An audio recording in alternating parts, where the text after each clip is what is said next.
خولی پێنجەمی پەرلەمانی کوردستان دەستی بە دانیشتنەکانی کردووە.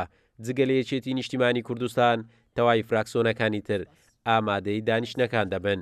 ئەندامێکی پەرلەمانی کوردستان دەڵێت بەبێ فراکسیۆنی یەکێتی کەم و کوڕی زۆر لە دانیشتنەکانی پەرلەمان هەیە و دەبێت بۆ پرسەکان ڕێکەوتن هەبێت لە نێوان لایەنەکان تا پەرلەمان بتوانێت سەرکەوتوو بێت لە ئەرکەکانی.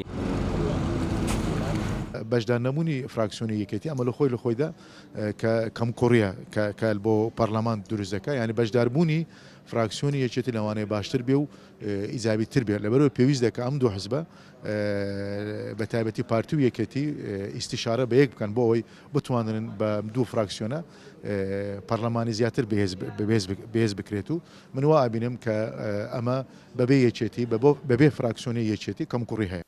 لە خولی چوارەمی پەرلەمانی کوردستان بەهۆی ناکۆچیەکانی نێوان پارتی و گۆڕان لەسەر هەمواری یاسای سەرۆکایەتی هەرێم بۆ ماوەی 2 ساڵ دەرگای پەرلەمان داخرا و کارەکانی پەرلەمان پەخرا. بۆ ئەم خوڵەی پەرلەمانیش پەرلەمانتاران داوا دەکەن هەموو فراکسیۆنەکان بەشدار بن لە بڕیارەکان.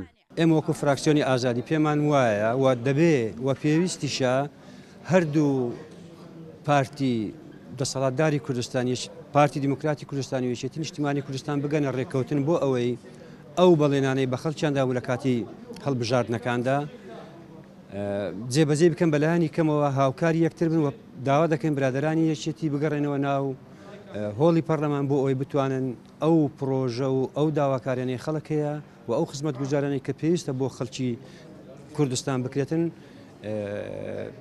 پێویستە بگەڕێنەوە و پێویستە ڕێککەوتنی نێوان هەردوو سەرکردایەتی یەکێتی نیشتیمانی و پارتی دیموکراتی کوردستان ساز بکە. ئەمەدەوارین لە چەند ڕۆژی داهاتوودا هەردوو لایەن بگەنە ئەنجامێکی باش.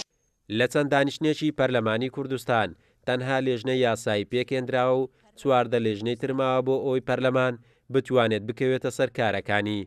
بەشێکی زۆری فراکسیۆنەکانیش ڕایان وایە بەردەوامبوونی دانیشتنەکانی پەرلەمان بەم شێوەی ئێستا حاڵی لە خولی ڕابردوو باشتر نابێتن و ئەو پەرلەمانە نابێت کە هەمووان هەوڵی بۆ دەدەن. قارەمان زەوهەر، کورسات نیوز، هەولێر.